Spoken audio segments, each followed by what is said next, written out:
आप सभी भाइयों का न्यूज पोर्टल्स एसोसिएशन की साप्ताहिक बैठक में स्वागत है। उम्मीद है कि आवाज आ रही होगी आप लोगों को। जी आवाज जी आ आ रही रही है? है। आ रही बहुत बहुत धन्यवाद।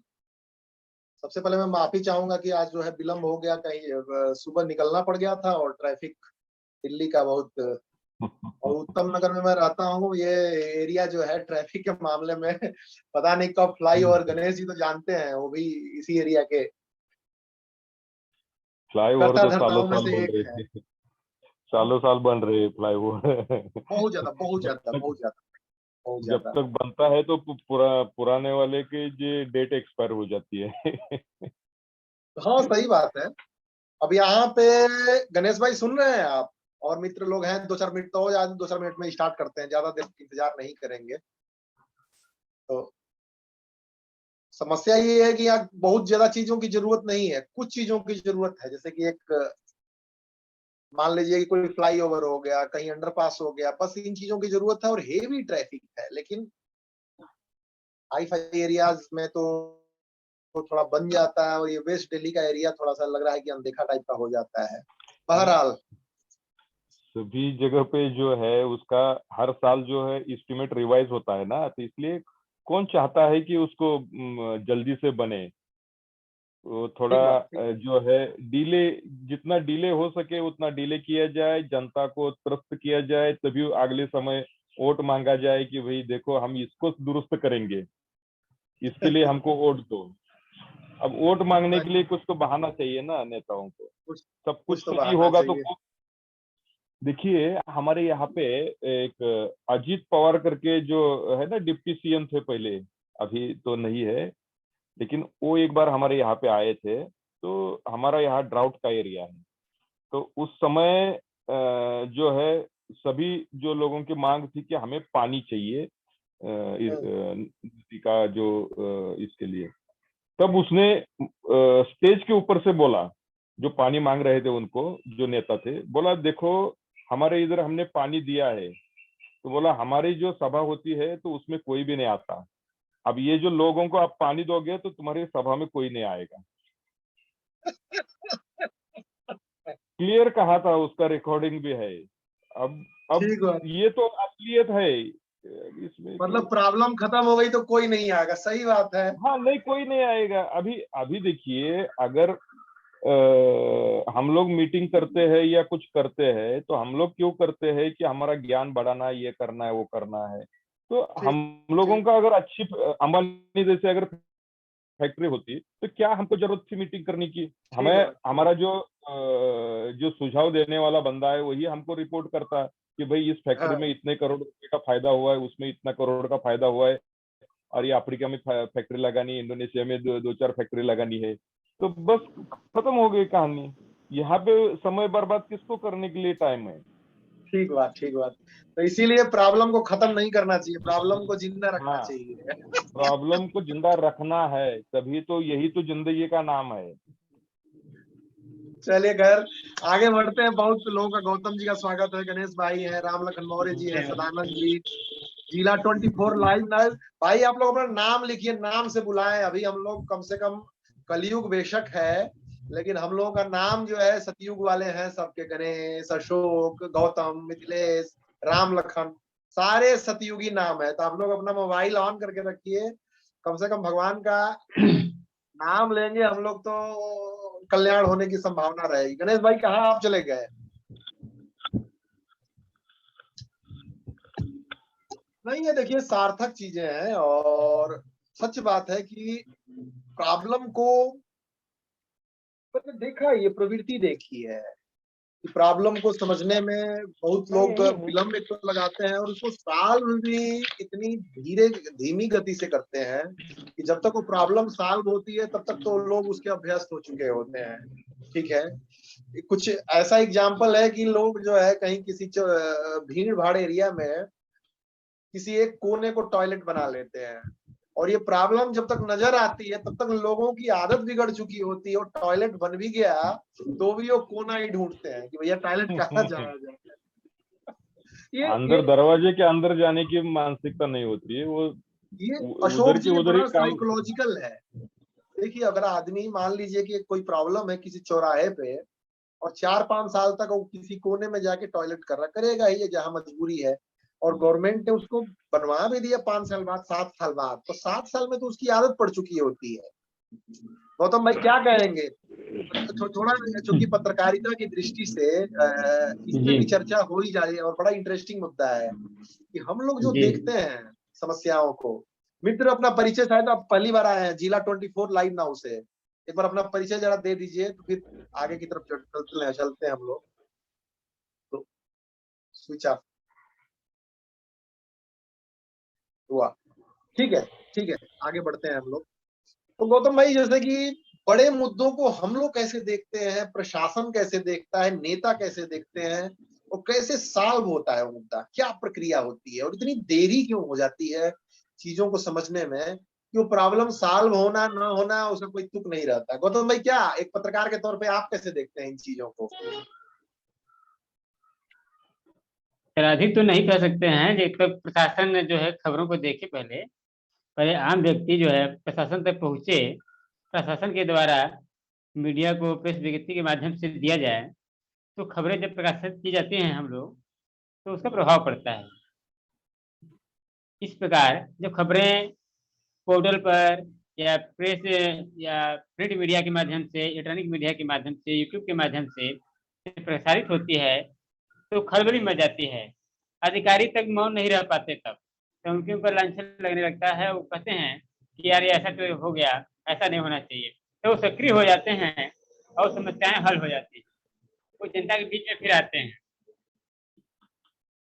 अभी कल जो है खबर आई थी कि एक ग्राम प्रधान जी थे और उन्होंने मनरेगा के नाम पर 1 हफ्ते के भरवाता था, काम करवाते थे और 4 दिन की हाजिरी भरते थे। ऐसी समस्या आई, जब थाना दिवस में ये बात उठी तो अधिकारी सब सन्न रह गए। तो क्या करेंगे सबके? उन्होंने कहा कि इसकी जांच करके कानूनी प्रक्रिया पूरी करी जाए और इसके बाद उनको दंड दिया जाए। तो यही सब चीजें हैं, किसको क्या कहा जाए, सब लोग लगे हुए हैं। ठीक बात, ठीक बात, ठीक बात, ठीक बात। अशोक भाई साहब, चूंकि एक पत्रकार है हम लोग, तो एक दृष्टि से कहीं ना कहीं ये देखना भी बनता है, राम लखन जी है, कि बड़े मुद्दे जब तक आते हैं पत्रकार भी, जबकि सनसनी वाली चीजों को है, लेकिन जो जनहित के मुद्दे हैं, अब कम से कम जैसे यहाँ उत्तम नगर में ही जाम लगा था, हर जगह की समस्याएं हैं लोकल, लेकिन मैं एग्जांपल लेता हूँ क्योंकि मैं भी उसी से गुजर के आ रहा हूँ अभी। तो ऐसा होता है क्या कि पत्रकार लोग भी बड़ी समस्याओं को एक तरह से सोचते हैं कि चलो ये तो जीवन का हिस्सा है, उसको हम देख भी नहीं पाते, जबकि हकीकत ये है कि कम से कम 700 से 800 गाड़ियां जाम में लगी हुई थी, सब में चल रहा था। पर्यावरण का कितना नुकसान हो रहा है, समय का कितना नुकसान हो रहा है। गणेश भाई, अभी आ रहा था, संडे है, टाबड़ी मोड़ से जो उत्तम नगर का कटता है चौराहा जनकपुरी की तरफ, अक्सर जाम लगता है। वहां एक अगर अंडरपास बन जाए या फ्लाईओवर बन जाए तो जनकपुरी का ट्रैफिक चला जाएगा आगे। अगर यहाँ पे एक अंडरपास बन जाए या एलिवेटेड रोड बन जाए उत्तम नगर में, तो नजफगढ़ का ट्रैफिक उधर कन्वर्ट हो जाएगा या द्वारका साइड चला जाएगा। जो बहुत सारा जो रोडों पे जो अवैध कब्जा है, अगर ये सब चीजें देखी जाए, लेकिन ये होगा कब? उत्तम नगर में रहते हुए मुझे करीब 14 साल हो गए हैं और इसका कोई आसपास नहीं लगता है। केवल एक समस्या नहीं है, लेकिन हम लोग भी आदी हो गए हैं कि यार ये तो जीवन का हिस्सा है, ऐसा तो होता ही है।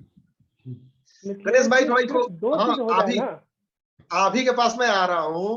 तो गणेश भाई, इसको थोड़ा विषय से जोड़ता हूं मैं कि बड़ी समस्याओं को पत्रकार कैसे देखते हैं। कोई एक छोटी सी इंसिडेंट हो गई, उसको हम लोग कवर कर लेते हैं कि चलो ये बात हुई, ये मीटिंग हुई, ये बैठक हुई, लेकिन पत्रकारों का बड़ी समस्याओं पे भी क्या रोल बनता है उसको समझने का, उसको आगे ले चलने का। उत्तम नगर के एग्जाम्पल के माध्यम से, चूंकि आप भी रहे हैं और मैं अभी भुगत के आ रहा हूँ, नहीं तो मैं पहुंच गया होता करीब जो है 1.5 घंटा करीब वहां लगा। 800 गाड़ियां मिनिमम होंगी दोनों साइड में, बस वस फलाना डिमाका। तो पत्रकारों को बड़ी समस्याओं को कैसे देखना चाहिए जिससे एक वास्तविक सलूशन हो, जिससे हम पत्रकार अपना सच में धर्म निभा सके, रादर देन की छोटी छोटी छोटी छोटी चीजों को के पीछे भागते हैं हम लोग, किसी नेता के पीछे भागते हैं। इन बड़ी समस्याओं से पत्रकारिता का क्या वास्ता है गणेश भाई? धन्यवाद मिथिलेश जी और सभी साथियों को नमस्कार। आज इस मीटिंग में उपस्थित होने के लिए और अपना समय निकालने के लिए। बहुत ही सार्थक और महत्वपूर्ण विषय है और ये सिर्फ दिल्ली उत्तम नगर की बात नहीं है। ये देश के किसी भी कोने में आप चले जाइए जहाँ जनसंख्या घनत्व आबादी वाला है, सभी जगह की यह समस्या है। इन विषयों को देखते हुए मेरे जहन में एक दो बातें आई है जो पत्रकारिता के लिहाज से है। तो ये है कि इसके लिए जो सबसे मुख्य दोषी अगर मैं किसी को ठहराता हूँ ना, तो वो है दोषी ठहरा तो दूं, लेकिन कहीं ऐसा न हो कि किसी न किसी पत्रकार के ऊपर जो है किंतु परंतु हो जाए, क्योंकि हर कोई उनसे जुड़े होते हैं। सबसे बड़े दोषी कोई अगर है तो नेता है, क्योंकि नेता अपने स्वार्थ के लिए रेडी पटरी लगवाता है। वो ये नहीं देखते हैं कि यातायात बाधित न हो, जिसके लिए हमें कोई ना कोई सुविधा अपनानी चाहिए। वो अपने स्वार्थ के लिए, अपने वोट बैंक की राजनीति के लिए रेडी पटरी लगवा देते हैं। वही प्रशासन, चाहे निगम हो या पुलिस हो, उन्हें भी अपना महीना चाहिए, जिसके लिए सड़क के बीचों बीच, यानी कहते हैं सड़क के साथ में 10 फीट 15 फीट कवर करके रेडी लगवा देते हैं, बैटरी रिक्शा खड़ी करवा देते हैं, फटफट सेवा खड़ी करवा देते हैं, आरटीवी खड़ी करवा देते हैं। दिल्ली सरकार ने एक पहल तो किया कि डीटीसी की बसें जो है लाइन में चले, लेकिन लाइन में चलने के लिए आपको कुछ ना कुछ तो नियम बनाने होंगे। यहाँ 10-10 बसें एक लाइन में चलती है तो वैसे ही समस्याएं बाधित हो जाती है। तो कहीं ना कहीं हम पत्रकारों को, हम जो भी साथी पत्रकार हैं, उनका एक कर्तव्य बनता है कि ठीक है, जो कुछ रोजमर्रा की चीजें और जीवन यापन से जुड़ी हुई खबरें है उसको भी देखना है, साथ में जन समस्याओं से संबंधित जो खबरें हैं आप उसी नेता को कहिए ना, जिन नेताओं को हम थोड़ा बहुत वीडियो बना करके अपने पोर्टल पे जगह देते हैं, उन्हीं को कहिए कि आइए हम आपका इस चौक चौराहे पे इंटरव्यू करते हैं, इन समस्याओं को लेकर के इंटरव्यू करते हैं। जितनी पब्लिसिटी आपको उन विषयों को लेकर के नहीं मिलेगा, उससे ज्यादा पब्लिसिटी आपको इन विषयों को लेकर के मिलेगा। लेकिन हो सकता है शायद कई नेता मना कर दे। क्यों? क्योंकि कहीं ना कहीं ये चोर चोर मौसेरे भाई लोग होते हैं, ये आपस में एक दूसरे से मिले जुले होते हैं। नेता मुझे तो लगता है सबसे बड़ी फैक्ट्री जो है ना, नेतागिरी की ही है। एक व्यक्ति गरीब होता है और एक बार अगर नेता बन जाए और गलती से अगर किसी सदन का प्रतिनिधि बन जाए तो शायद उसके घर में कोई भूखा नहीं रहेगा। लेकिन एक पत्रकार हो या एक व्यापारी हो या एक नौकरी पेशा वाला व्यक्ति हो, अगर वो कुछ दिनों के लिए अपने काम से दूर हो जाए तो शायद उनके घर में अन्न पानी देने वाला भी कोई नहीं हो। ये अंतर है नेताओं में और आम लोगों में। तो कहीं ना कहीं दोषी हम भी है, कहीं ना कहीं दोषी हम भी, और उसकी सजा हमें भुगतनी पड़ती है। बस ये है, प्रशासन को कटघरे में खड़ा करे, नेताओं को कटघरे में खड़ा करे, पुलिस को कटघरे में खड़ा करे। तो जो जाम की समस्या है ना, सरकार चाहे बेशक कितने ही फ्लाईओवर बना ले, कितने ही अंडरपास बना ले, जब तक सुचारू रूप से यातायात व्यवस्था को नहीं चलाएंगे, जो सड़कों किनारे रेडी पटरी लगती है या अवैध कब्जा होता है उसको नहीं हटाएंगे, तब तक कुछ भी सुगम नहीं हो सकता। चाहे किसी भी प्रांत, किसी प्रदेश की बात हो। बिल्कुल ये कड़वी सच्चाई है मिथिलेश जी। थोड़ा उत्तम नगर की समस्या पे भी एक बार जरा दृष्टि डाल लीजिए, क्योंकि आप उससे होते हैं और उससे आवागमन होता है आपका, क्या कहेंगे? सर उत्तम नगर तो ये है कि देखिए, उत्तम नगर घनत्व आबादी बेशक है, लेकिन मेट्रो की सुविधा है, यातायात के लिए चौड़ी सड़कें है। मैं मानता हूँ दोनों साइड 40-45 फुट चौड़ी सड़कें, क्योंकि सड़क को अगर हम सरकारी नक्शे में देखें तो 100 फुट चौड़ी सड़क है। 100 फुट चौड़ी सड़क कम नहीं होती है, लेकिन दोनों साइड जो कमर्शियल एक्टिविटी है, दुकानें हैं, अगर दुकानदार अपने सामान को दुकान से बाहर न निकाले, फुटपाथ लोगों को, पैदल यात्रियों के लिए छोड़ दे, बाकी यातायात के जो भी साधन है उनको सुचारू रूप से चलने दे, तो मैं दावे के साथ कह सकता हूँ उत्तम नगर क्या, कोई और घनी आबादी वाला क्षेत्र भी कभी जाम से नहीं जूझेगा। ये कहीं ना कहीं दोषी जो दुकानदार लोग हैं और जो वहाँ के नेता, सीधी सी बात है, कोई भी दुकानदार नेता और प्रशासन के संरक्षण में ये काम करता है। नहीं तो किसी की हिम्मत नहीं, आज प्रशासन किसी का सामान उठा ले, उसका चालान काट दे, तो उसकी हिम्मत नहीं होगी कि दोबारा वो दुकान के बाहर आए। मैंने तो देखा है, बुराड़ी में एक निगम पार्षद, अब तो नहीं रहे, सिविल लाइन जोन के चेयरमैन बने थे, चाहे उसका भाई हो, उसका पिता हो, उसका चाचा, उसका ताऊ हो, उसका अगर अवैध निर्माण था उसको भी तोड़ दिया उसने। तो मैं तो शाबाश करता हूँ ऐसे निगम पार्षद को। बेशक वो बेचारा कहीं ना कहीं वो कहते हैं ना, राजनीति का शिकार हो गया, उसको कुछ नहीं मिला, तो उसने 1 साल में दिखा दिया कि चेयरमैनशिप और कुर्सी क्या होती है। तो ऐसे हर किसी को करना चाहिए। जब तक नहीं करेंगे तब तक तो ठीक है, जैसे को तैसा, आप भी भुगतिए हम भी भुगतेंगे और कहेंगे चलो चुनाव आता है फिर इसको मुद्दा बनाते हैं। फिर तो चुनाव आते रहेंगे, मुद्दे बनते रहेंगे, होना कुछ नहीं है, बस होना कुछ नहीं है जी। बिल्कुल सार्थक, सार्थक आपने दिशा दी। और मैं अशोक भाई के पास चलता हूँ, थोड़ा सीनियर्स की तरफ से चलते हैं। बड़े मुद्दों पे भाई साहब पत्रकारिता का क्या कर्तव्य है? पत्रकारिता, चूंकि हम लोग पत्रकार हैं तो अपनी ड्यूटी की हम लोग बात करेंगे। गणेश जी ने तो खैर नेताओं की बात कर दी और ठीक भी बात कही, कोई ऐसी दिक्कत नहीं है, और क्योंकि साबका पड़ता रहता है। लेकिन अशोक जी आप क्या कहेंगे, बड़े मुद्दों पर पत्रकारों की दृष्टि क्या होनी चाहिए? क्योंकि लंबा खेलना है तो कुछ तो लंबा सोचना पड़ेगा, कुछ तो बड़ा करना पड़ेगा। और कैसे सोचते हैं खासकर न्यूज पोर्टल के पत्रकार, बड़े मुद्दों की समझ उनके अंदर कैसे डेवलप हो? अशोक भाई साहब। नहीं, ये जो मुद्दा है वो बहुत बड़ा है और जटिल मुद्दा है, क्योंकि इस मुद्दे पे जो है ना, एक लाइन में अगर कुछ कहा जाए तो ये एक दिन में सुधरने वाला मुद्दा नहीं है। अब मैं थोड़ा सा विस्तार से मैं आपको बताना चाहूंगा कि अपना जो इंडिया में जो है ना, ये सिस्टम ही ऐसा है कि जो लोग जो है ना समझते नहीं है। हर एक जो है अपना फायदा उसमें देखता है। तो इसको सुधारने के लिए क्या, अभी देखिए जिस समय ब्रिटिश शासन था, तो उस समय भी वो ब्रिटिश भी जो हिंदुस्तानियों से परेशान थे कि वो, आपको तो मालूम है, आपने कई इसमें सुना भी होगा कि वो ब्रिटिश ये सोचते थे कि ये सांप बिच्छू वाला और वो जो साधु वाला नंगे लोगों का ये देश है, ऐसा करके उन लोगों का कहना था। क्योंकि हमारे देश में इतनी रीति रिवाज प्रथाएं और ये थी, जैसे मान लीजिए कि सती प्रथा हुई या ऐसी कुछ इतनी प्रथाएं है कि जब ब्रिटिश सरकार ने भी उसके ऊपर पाबंदी लाने की कोशिश की, फिर भी उसके खिलाफ जो है लोगों ने जो है आंदोलन किए और उस सरकार को भी माना नहीं है। हमारे जितने कानून है वो भी जिस ब्रिटिश सरकार के समय के ही कानून है। अभी भी आप लगभग सारे कानून निकाल के देखिए तो 1857, 1832 वाले ऐसे ही सारे कानून है, और उनमें समय समय पे कुछ थोड़ा सा बदलाव किया जाता है, नहीं तो पूरा बदलाव हुआ नहीं है।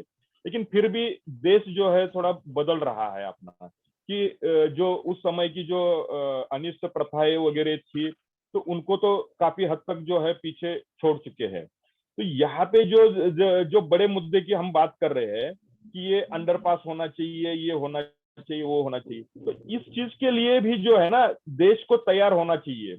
वो सिर्फ एक पत्रकार की जो है जो बात है वो नहीं है कि ज्यादा से ज्यादा लोगों को ही जो है उसमें जागरूक करने की जरूरत है। अब ये जागरूकता कैसे होगी, आज अगर मुझे कुछ सिखाया जाएगा तो मैं तो समझ नहीं पाऊंगा। लेकिन मेरा ये ख्याल है कि अगर इसकी शुरुआत अगर स्कूली बच्चों से अगर शुरू कर दी जाए, जो अभी स्कूल में तो ये नंबर वाली जो पढ़ाई होती है, उसमें जो है कि एक नागरिक बनाने की अगर पढ़ाई हो, वहां पे झूठ नहीं बोलना, ईमानदारी से काम करना है। ये अभी देखिए मुंबई का एक पिछले समय एक सर्वे आया था कि ईमानदार शहरों की एक सर्वे किया था। तो उसके अंदर जो है ना एक संस्था ने ऐसे रास्ते पे पैसे फेंकते चले जाना, तो उसमें सबसे ज्यादा जो मुंबई वाले लोगों ने क्या किया था कि किसी का बटवा गिरा है, किसी का पैसा गिरा है, तो पीछे से बुला के उसको ये किया था। तो ईमानदारी में उस शहर को गिना जाता है। वैसे ही पूरे हिंदुस्तान में इस तरह की ईमानदारी हो, देश निष्ठा हो। इसलिए हम लोगों को, अभी के लोगों को अगर कुछ बताने जाते हैं हम, तो लोग सुनते नहीं है, ये फिर राजनीति उसके बीच में लाते हैं। लेकिन अगर बचपन से अगर बच्चों के बीच में इसका ये करेंगे तो आज नहीं, इसको समय लगेगा, लेकिन लंबे समय के बाद, चाहे 100-150 साल लगे, लेकिन उस समय इस जो शिक्षा है उसका जो बदलाव देखने को मिल जाएगा, ऐसा मुझे लगता है। सार्थक बात कही आपने भाई साहब, लेकिन अभी पूरी तरह से विषय जो है आ नहीं पाया। गणेश जी ने नेताओं पे दोष डाल दिया, आपने मोरालिटी शिक्षा पे दोष डाल दिया, बिल्कुल ठीक है 100%।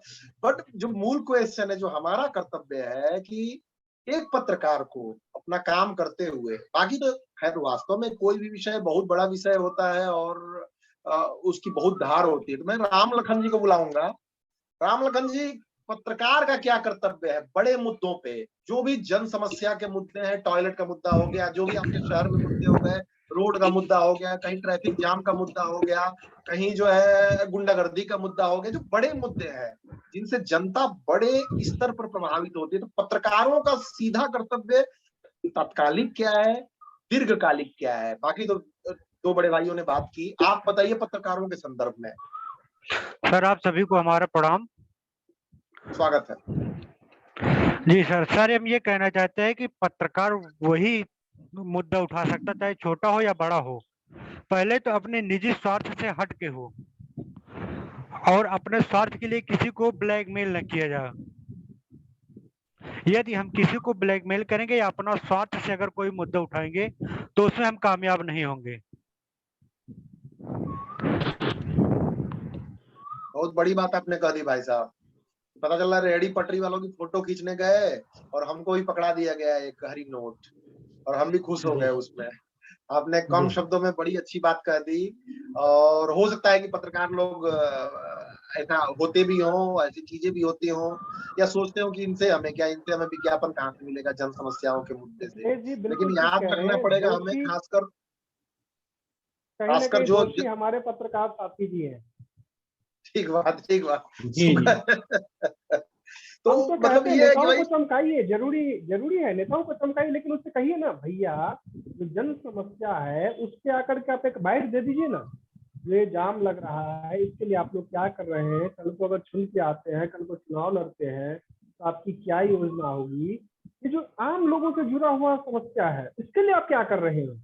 आपने तो अपनी दाल रोटी चलानी है, लेकिन यहाँ के लिए क्या कर रहे हैं। ऐसे में हम जो भी साथी पत्रकार है उनका कर्तव्य बनता है कि जो जन समस्या से जुड़े हुए मुद्दे हैं उसको जरूर कवर करे। यातायात विभाग हो या प्रशासनिक अधिकारी और नेता चुने हुए प्रतिनिधि हो, उनके साथ पत्र व्यवहार भी करे। पत्र व्यवहार क्रमशः करे, अगर नहीं सुनवाई है तो आगे उस पत्र की प्रतिलिपि दे। जब तक कानूनी प्रक्रिया के तहत नहीं जाएंगे, मौखिक में कोई नहीं सुनने वाला। मौखिक में बस उसका एक ही तकिया कलाम होगा, ठीक है करते हैं देखते हैं, आपने कहा मैंने सुन लिया मैं देखता हूँ। जब तक पत्र व्यवहार नहीं करेंगे, उसकी रिसीविंग नहीं लेंगे, उससे और आगे जो भी सीनियर अधिकारी हो या फिर सीनियर नेता हो, एमपी हो या चीफ मिनिस्टर हो, कोई भी हो, उन तक उनके प्रतिलिपि नहीं पहुंचाएंगे तब तक बात नहीं बनने वाली। लेकिन आगे आना होगा। लेकिन हाँ, लीडर होकर के कहीं ऐसा ना हो कि हमने कुछ अच्छा करने का सोचा और पता चला कि ये जो पूरी मंडली है कहीं उसको टारगेट ही न कर ले। ये ध्यान देते हुए काम करना होगा। तो बात वही है जो अभी बात कही भाई ने, रामलखन जी ने, किसी को टारगेट करने की जरूरत नहीं है, इसमें कोई एक दोषी भी नहीं है। और यकीन मानिए कि अगर आप समस्या उठाएंगे कि ये दिक्कत है तो इससे वहां का पुलिस वाला भी है, चाहे रेडी वाला भी है, चाहे नेता है, सब खुश होंगे। किसी को टारगेट करने की जरूरत नहीं है। आपको एक मुद्दे को उठाने की जरूरत है, लोगों की समस्याओं। अब अगर ये दिखाएं हम कि 800 गाड़ियां किसी ट्रैफिक जाम में लगी हुई है। श्रीमान निराला जी का बहुत बहुत स्वागत है। चमकता हुआ दमकता हुआ चेहरा, पीछे का बैकग्राउंड जो है बिल्कुल ग्लो ला देता है भाई साहब। खैर, मैं आगे बढ़ता हूँ। जन समस्याओं के मुद्दे में पत्रकारों की जिम्मेदारी पे बात हो रही है निराला जी। तो अगर मुद्दों की बात करेंगे कि 800 गाड़ियां जाम में हैं, इसमें इतना पेट्रोल जला, इतनी चीजें जली और देश का नुकसान हुआ, मुझे लग रहा है कि एक चेतना भी आएगी और कहीं ना कहीं एक जिम्मेदारी भी बनेगी और कहीं ना कहीं उस पर कुछ ना कुछ कार्रवाई भी होगी। अब लोगों का बिहेवियर तो इतनी जल्दी चेंज होने वाला नहीं है। अगर कोई कार्नर में जाता है और कार्नर में जाके वो अपना कांड करता है तो उसके लिए तमाम शौचालय भी बेकार है, उसके लिए कोई क्या करेगा। बहरहाल मैं मुद्दा, निराला जी भी आए हैं, मैं क्लियर कर दूंगी, जन समस्याओं के मुद्दे अनटच रह जा रहे हैं, खासकर न्यूज पोर्टल की पत्रकारिता की दुनिया में। जन समस्याओं के मुद्दे, जो बड़े मुद्दे हैं, ट्रैफिक जाम का, रोड का, गुंडागर्दी का, जो वास्तव में बड़ी जनता को प्रभावित करते हैं, तो पत्रकार भी उसको टच नहीं करते हैं बहुत ज्यादा, क्योंकि फॉलो अप लेना होता है, एक दिन की बात नहीं होती है। और दूसरी बात ये होती है कि इससे कुछ सीधा मिलना नहीं है। सीधा कोई भाई किससे विज्ञापन लेंगे, क्या लेंगे, या फिर कुछ लोग करते भी हैं तो सीधे टारगेट करके वो खुद भी टारगेट पे आ जाते हैं और थोड़ा बहुत लेके अपना साइड वाइड हो जाते हैं। तो जन समस्याओं के मुद्दे को जब तक कोई पत्रकार टटोलेगा नहीं, उसमें डूबेगा नहीं, तब तक वो पत्रकार कैसे कहलाएगा? जैसे कि अब न्यूज पोर्टल की रजिस्ट्रेशन वाली बात हो गई। अब इस मुद्दे में मैं खुद भी मानता हूं कि भाई इसमें थोड़ा डूबा मैं, इसमें आरटीआई से लेके दूसरी जगह कम्युनिकेशन से लेके लोगों से बात करने को लेके, तो जब तक आदमी डूबेगा नहीं तो पत्रकार क्या सच में बन पाएगा क्या? निराला जी, मुझे लग रहा है कि आप समझ पाए होंगे इस उम्मीद को। इससे पहले मैं जिला 24 लाइव नाउ से मैं भाई के पास जाना चाहूंगा। मित्र, अपना थोड़ा परिचय दीजिए, आपका पिछली बार कट गया था और शायद पहली बार मीटिंग में आपका बहुत बहुत स्वागत है, और इस मुद्दे पर अपनी बात रखिए। कि सभी सीनियर लोगों को मेरा नमस्कार। और मैं पहली बार बहुत गौरवान्वित महसूस कर रहा हूं कि ये एसोसिएशन से मैं जुड़ रहा हूं। और जो मिथिलेश सर ने कहा है वो बहुत ही सोचनीय बात है। और सभी पत्रकारों, मैं तो अभी पत्रकार की दुनिया में नया हूं तो इससे ज्यादा नहीं बोल पाऊंगा, लेकिन जो मैं कहूंगा वो जो मैंने अभी तक जो पत्रकारिता की है उस पे मैं कुछ कहूंगा।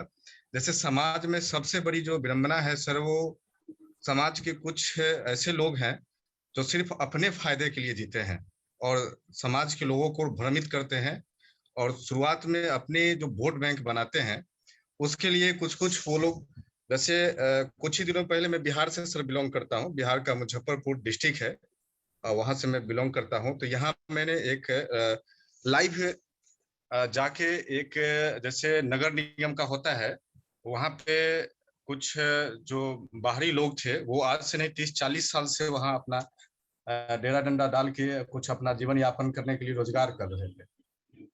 तो नगर निगम क्या था कि 30 सालों तक उनसे पैसा लिए, और ये सब चल रहा था नेता लोगों के आरक्षण में, संरक्षण में। तो हुआ क्या कि 30 साल तक वो जो अपना रोजी रोजगार चला रहे थे लोग, उनको एकाएक वहां से विस्थापित कर दिया गया। तो 1 लाख 2 लाख 4 लाख उनका संपत्ति था। और जो हमारे मुख्यमंत्री ने, माननीय नीतीश कुमार है, उन्होंने बोला कि जो आपको मुख्यमंत्री आवास योजना के तहत आपको आवास दिया जाएगा, उनको वो भी नहीं दिया गया। तो उस पे क्या हुआ कि हमारे ही बीच के जो मित्रगण थे, उन्होंने, जब मैं वहां पे उनकी जो दुखों और दास्तानों का अपने चैनल के माध्यम से बयां किया, तो उन्हीं में से एक पत्रकार बंधु आके हमको बोलते हैं, आपको कुछ नहीं पता है, आप इस पे क्यों रिपोर्टिंग कर रहे हैं, उसके बारे में आपको नहीं पता है। तो मैंने कहा कि देखिए, कोई भी गरीब इंसान है, जब तक हम लोग इससे हिंदुस्तान के 4th स्तंभ है, मीडिया जो 4th स्तंभ है, अगर वो सही से जानकारी अगर नहीं देती है, किसी मजलूम और गरीबों का आवाज जब हम लोग नहीं उठाएंगे तो इसके बारे में कौन बताएगा? प्रशासन और जिला प्रशासन तो नेताओं के कहने से चलती है, लेकिन हम लोग स्वतंत्र हैं। हम लोग अगर किसी के दबाव में आकर रिपोर्टिंग नहीं करेंगे, अपना स्वतंत्रता अपने ऊपर अगर नहीं रखेंगे, तो फिर हम लोग मीडिया कहलाने के लायक नहीं। हम लोग जो भी करेंगे स्वतंत्र रूप से करेंगे। फिर उनको जवाब दिया तो हमारे ऊपर कुछ ऐसे करने लगे। तो ये सर हमारे देश का विडंबना है। जो अब यहाँ पे भी सर क्या है कि अपने समाज में जो अपने मित्रगण है, बंधुगण है, वो भी कभी कभी अपने फायदे के लिए ही काम करते हैं, स्वतंत्र नहीं रहते। जहां तक सर बात है दिल्ली की ज्यादा जानकारी हमें नहीं है, अपने समाज की बता रहे थे, यहाँ मुजफ्फरपुर की। तो यही सर मेरा जो अभी तक का आपने बात कही, और कम शब्दों में आपने बहुत स्पष्टता से अपना पीड़ा भी, और आपकी पीड़ा दिख रही है, और आपकी पत्रकारिता की बधाई आप स्वीकार करें। पूरा नाम क्या बताया था भाई जी आपने? मेरा नाम सुमित कुमार हुआ। जिला 24 live now news channel start किए हैं सर, आप लोग से जुड़ के आगे बहुत सुमित जी, बढ़ेंगे। बहुत बहुत स्वागत है। इसको जीवित रखिए, व्यवहारिक धरातल पे देखते देखते बहुत ज्यादा लंबी रेस के, देखिए क्या हो सकता है ना कि शुरुआत में वही ट्रेन की सीट है कि शुरुआत में ही सीट पे सोना नहीं है, घुसना है, और लोकल लेवल पे भी नेटवर्क खड़ा कीजिए। अपने जैसे जो लोग वहां पे पत्रकार हैं उनको भी, जो समान विचारधारा के हैं, यहाँ मीटिंग में लाइए, अपने जोड़े रहिए, क्योंकि लोकल लेवल पे भी चाहिए, और यहाँ पे मीटिंग में आप प्रत्येक सप्ताह आइए। और हम लोग ऐसे ही कोशिश कर रहे हैं कि डिजिटल मीडिया, न्यूज पोर्टल वास्तव में लोकतंत्र का खंभा बने, क्योंकि यही बन भी सकता है। बड़े बड़े चैनल हैं, उनको बिकने में, 1-2 चीजों को टारगेट करने में सरकार को टाइम नहीं लगेगा, लेकिन हर गांव में, हर जिला में जब 2-4-10 पोर्टल खड़ा होगा तो कितनों को सरकार खरीदेगी, सरकार ही बिक जाएगी, पता चला कि। और रिपोर्टिंग चलती रहेगी तो रियल बात आप समझिए कि रियल जो पावर है डेमोक्रेसी की, वो अब न्यूज पोर्टल्स में ही लाई कर रही है। अब वो बड़े संस्थानों में लाए नहीं कर रही है। यकीन न हो तो अभी देखिए सुधीर चौधरी बड़े जाने माने पत्रकार हैं, आज तक ज्वाइन किए हैं, उनके नीचे जाके आज तक के पोर्टल पे कमेंट पढ़ लीजिए आप लोग। 99% जो है वही आपको कमेंट मिलेंगे। और सबको पता है कि चीजें मैनेज करना आसान है, एक मीडिया समूह को टारगेट करना बड़ा आसान है, चाहे हम हो चाहे आप हो, और लोग भी भाई टारगेट हो जाते हैं। बहरहाल बड़े मुद्दों पे यही बड़े मुद्दे ही पत्रकार बनाते हैं, चाहे वो तहलका हो, चाहे वो अरविंद केजरीवाल का आरटीआई हो, चाहे कोई भी हो। जब तक आप जनहित के मुद्दों को लेकर नहीं चलोगे, आप पत्रकार बनोगे नहीं। जब तक आप पत्रकार बनोगे नहीं, तब तक आपकी विश्वसनीयता होगी नहीं। चाहे आप जितना हाथ पांव मार लो, जितना आप व्यूज जुटा लो, जितनी चीजें जुटा लो, और अभी क्या होगा कि बिना पत्रकार बने आप पीछे भागोगे। और जैसे ही आप पत्रकार बनोगे ना, तो यकीन मानिए कि नेता तरसेंगे कि यार ये बंदा मेरे बारे में कुछ अच्छा बोले, और आप अपना मुंह बंद रखोगे, और वो कहेगा यार तुम कुछ बोलते क्यों नहीं, बोलो जरा सा। बहरहाल मैं निराला जी के पास आऊंगा, मुद्दे समझ चुके होंगे भाई साहब। अभी उत्तम नगर से ये दिल्ली से मुद्दा स्टार्ट हुआ, लेकिन दिल्ली का मुद्दा नहीं है। जाम में 1.5 घंटा लग गया, 800-900 गाड़ियां लगी हैं। गणेश जी भी उसी क्षेत्र में रहते हैं, उत्तम नगर के एरिया में ही, सब समस्या जानते हैं हम लोग। लेकिन अब हम लोगों को भी आदत हो गई है कि यार ठीक है, ये तो होता ही है, उत्तम नगर में तो जाम लगेगा ही, ये तो सड़क टूटेगी ही, यहाँ तो क्राइम होता ही है। बड़े मुद्दों पर पत्रकारों की समझ कैसी होनी चाहिए, इस पे थोड़ा अनुभव जनित व्याख्या करें। और क्या बिना बड़े मुद्दों को पीछा किए जनहित के मुद्दों को वास्तव में कोई पत्रकार बन सकता है क्या? निराला जी अनुभवी व्यक्ति हैं, स्वागत है आपका निराला जी। जी सभी को नमस्कार। मैं ये कह रहा था, मैं बात सुन रहा था बहुत ध्यान से इनकी। इन्होंने बताया कि मुजफ्फरपुर में कहीं से अतिक्रमण हटाया जा रहा था सरकारी जमीन से, और ये वहां पहुंचे और इन्होंने रिपोर्टिंग की, तो इनको अन्य लोगों ने कहा कि आपने ऐसा क्यों किया। तो इनकी बातों से जो मुझे समझ में आया, लोगों ने ऐसा नहीं कहा कि आपने ऐसा क्यों किया। जैसे मैंने पहले भी कहा था पिछली मीटिंग में भी, कि हम लोगों को वो जो पावर मिला है उसका इस्तेमाल कैसे करना है ये समझना होगा सबसे पहले। हम लोग अगर जैसे इसको एक गेम की तरह लें, कि मैंने पहले भी कहा था कि कबड्डी खेल रहे हैं हम लोग, तो उतना ही हम लोग ये करें कि जितने में समाज का भी भला हो, अपना भी भला हो, और सब कुछ। मैं डरने की बात यहाँ नहीं कह रहा, मैं मुद्दों को भी छोड़ने की बात नहीं कह रहा। मैं ये कह रहा हूं कि आपकी लेखनी से या आपके विचारों से समाज का कितना हित होता है, कितना अहित होता है, ये भी ध्यान देना होगा। मैं ये नहीं कह रहा हूं कि फुटपाती दुकानदार अगर फुटपाथ पे हैं और उनके खिलाफ कोई ये होता है तो मतलब आप उस पर खबर नहीं लिखें, आप खबर जरूर लिखें, लेकिन आप ये देखिए कि फुटपाथ के अतिक्रमण कर लिए जाने से कितना नुकसान समाज को। तो आप उसको थोड़ा सा बड़े नजरिए से देखिए, नजरिया थोड़ा सा विस्तारित कीजिए। आप ये मत मान के चलिए कि जो बड़े न्यूज पोर्टल वाले या बड़े चैनल वाले या फिर बड़े अखबार वाले जो है बिके हुए हैं या उनको सरकार ने खरीद लिया, ऐसा कुछ नहीं।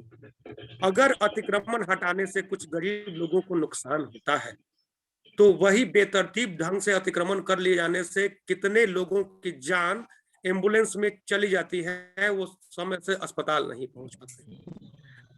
मेरे यहाँ, आपके यहाँ जो मुजफ्फरपुर में हुआ, मैं भी बिहार से हूँ, बक्सर से हूँ। बक्सर में भी यहाँ पे अतिक्रमण हटाया गया। पथलकुटवा समाज के लोग थे और नहर के किनारे थे, और नहर के किनारे से एक रास्ता जाता है, जो रास्ता बहुत अतिक्रमित हो गया था। उन लोगों को जब हटाया जाने लगा तो मुझे भी बड़ा दर्द हुआ कि भाई बड़ी बुरी तरह से हटाया जा रहा है वो। लेकिन जब मैं अंदर गया, जब मैंने उसको पूरा बढ़िया से खंगाला मामले को, तो मुझे मालूम चला कि वहां जो लोग थे, जो वहां मतलब बाहा की जमीन को अतिक्रमित करके, नहर की जमीन को अतिक्रमित करके वहां पे रह रहे थे, उन लोगों के पास और दूसरे इलाकों में 1 कट्ठा 2 कट्ठा सबके पास अपनी अपनी जमीन है। वहां पे जमीन जो है वो, जहां उन्होंने ये किया था, वो जमीन बहुत मूल्यवान हो गई है, तो उसको वो लोग छोड़ना नहीं चाह रहे थे। बाद में इस पर राजनीति हुई, खूब राजनीति हुई। लोगों ने कहा कि बहुत दुखी हैं, बहुत दलित हैं, बहुत शोषित हैं, लेकिन अंदर की सच्चाई ये है कि वो जो वहां पे लोग हैं, उनका पहले से भी आसरा है, वहां भी उन्होंने कब्जा जबरन करके रखा हुआ है। अब रह गई कि सरकार की बात, तो सरकार यहाँ पे बताइए कि आपके पास सारे संसाधन है, तो सरकार फिर आपको इंदिरा आवास, सॉरी प्रधानमंत्री आवास या फिर और कोई योजना से लाभ कैसे देगी, आप जब सक्षम है तो कहीं ना कहीं मतलब इन सारे बातों को देखना होगा कि हम जिसकी वकालत कर रहे हैं वाकई वो पीड़ित है, या फिर वो पीड़ित होने का ढोंग कर रहा है और हम उसकी वकालत किए जा रहे हैं। तो इन बातों को भी सोचना होगा हमको। अगर किसी अनुभवी ने, मानते हैं मिथिलेश जी ने, मान लेते हैं गणेश जी ने, या हिंदुस्तान जनता न्यूज वाले हमारे भाई हैं, अगर किसी ने हमें कोई सलाह दी तो हमको एक बार सोचना जरूर होगा कि उक्त व्यक्ति ने सलाह दी है तो क्यों दी है। उनको हो सकता है कि हमसे ज्यादा अनुभव हो, हर विषय में नहीं हो, लेकिन जिस विषय में बोल रहे हो या जिस बात में बोल रहे हो उसमें ज्यादा अनुभव हो, तो उसको सुनने की आवश्यकता है। और हमेशा यह नहीं कि सरकार दोषी है। आप सरकार की जगह खुद को, प्रशासनिक अधिकारियों की जगह भी खुद को रखकर एक बार सोचिए, जनता के साथ साथ। आपने, जैसे मिथिलेश जी अभी चर्चा कर रहे थे, मैं पूरी चर्चा सुन नहीं पाया, लेकिन मुझे ये मालूम चला कि कहीं ट्रैफिक जाम की समस्या थी। आप ट्रैफिक जाम के मूल में जाइए तो हमारा व्यवहार जो है वो उसका कारक है। हम गाड़ी चलाते हैं, कहीं भी गाड़ी पार्क कर देते हैं, कहीं भी लगा देते हैं। ट्रैफिक में हम लोग बेमतलब हॉर्न बजाते हैं। अभी कल ही मैं देख रहा था एक जगह कि किसी ने ऑटो के पीछे केबीसी का ये लगा दिया है, और ट्रैफिक सिग्नल पर हॉर्न बजाने से क्या होता है, ए, गाड़ी उड़ने लगती है, बी, ऐसे ही कुछ था, और अंत में था डी में कि कुछ भी नहीं होता है, इनमें से कुछ भी नहीं होता है। तो मतलब ये है कि ट्रैफिक सिग्नल या ट्रैफिक जाम के कारक हम लोग खुद हैं। हम लोग को अपने व्यवहार को सुधारना होगा और हमारी लेखनी से वो खबरें निकले जो समाज में एक जन जागृति लाए। अब अन्याय कहीं हो रहा है तो उस पर तो हम आवाज उठाएंगे ही उठाएंगे, और उसमें हमें कोई रोकने टोकने वाला और या हमारा कुछ भी बिगाड़ने वाला कोई नहीं होगा। लेकिन हम लोग बातों को बिना समझे अगर सीधे मैदान में कूद जाते हैं तो हमारी विश्वसनीयता भी प्रश्न उठता है, और दूसरा कि किसी का भला नहीं होता है, समाज का हित होता है। यही मेरा, लंबा नहीं। बहुत बहुत धन्यवाद। और मीटिंग समाप्त होने वाली है। सभी लोगों का आभार मैं पहले व्यक्त कर देता हूँ। देखिए, ना है, और भाई ने जो बात